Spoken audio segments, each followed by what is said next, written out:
Muchos científicos dicen que la vida se inició hace miles de millones de años. Unos dicen que fue cerca de una chimenea volcánica y otros que fue debajo del fondo del océano. Hay incluso quienes afirman que los elementos necesarios para la vida se formaron en algún lugar del universo y llegaron a la Tierra en meteoritos. Suponen que algunos compuestos químicos se ensamblaron al azar para crear estructuras semejantes a burbujas, formaron moléculas complejas y empezaron a reproducirse. Según su tesis, toda forma de vida en la Tierra se originó por casualidad a partir de una o más de estas células primigenias simples, a partir de materia inerte. Muchos creen que las células animales y vegetales evolucionaron a partir de células bacterianas, es decir, procariotas menos complejas. Pero, ¿existen realmente formas simples de vida? Para que una célula sobreviva se precisa la intervención conjunta de, como mínimo, 3 tipos de moléculas complejas: ARN, proteínas y ADN. La molécula de ARN se forma a su vez por moléculas de menor tamaño llamadas nucleótidos.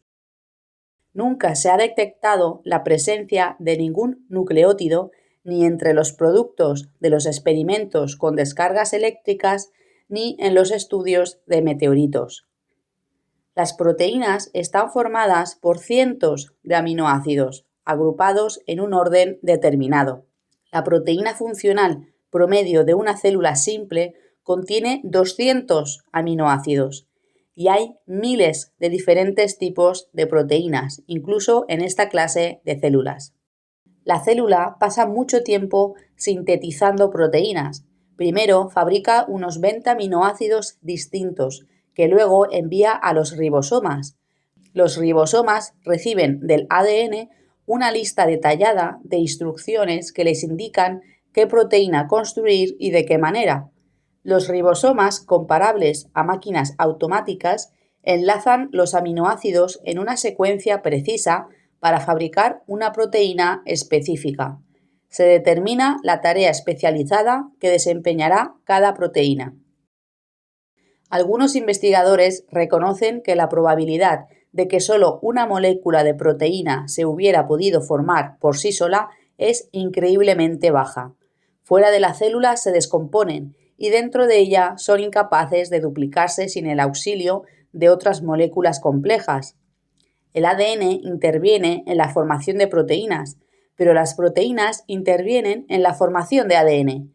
Y otras proteínas solo pueden ser fabricadas por la célula, pero la célula solo puede fabricarse con proteínas. El ARN interviene en la síntesis de proteínas, pero las proteínas intervienen en la producción de ARN. Que el ARN y las proteínas se produjeran por accidente en un mismo tiempo y lugar y que, además, actuaran de forma conjunta es extremadamente improbable. Ninguna de las teorías actuales sobre el origen fortuito de estos bloques fundamentales de la vida ofrece una historia convincente de cómo se produjo. Después de décadas de investigación en prácticamente todas las ramas de la ciencia, lo único que se ha logrado comprobar es que la vida solo puede surgir de vida que ya existe. La vida no surge de materia inerte. Algunas bacterias hacen réplicas de sí mismas en menos de 20 minutos. Empiezan copiando todo el programa informático central y luego se dividen.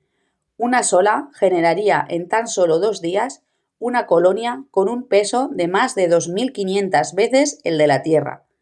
¿Cómo es posible entonces que las células se reproduzcan con tal celeridad y exactitud si son el resultado de hechos aleatorios no dirigidos?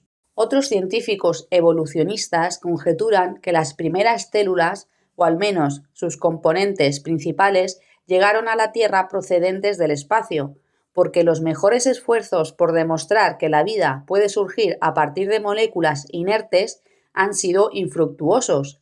Si hay científicos dispuestos a conjeturar que la vida provino de una fuente extraterrestre, ¿Sobre qué base se descarta que Dios sea dicha fuente?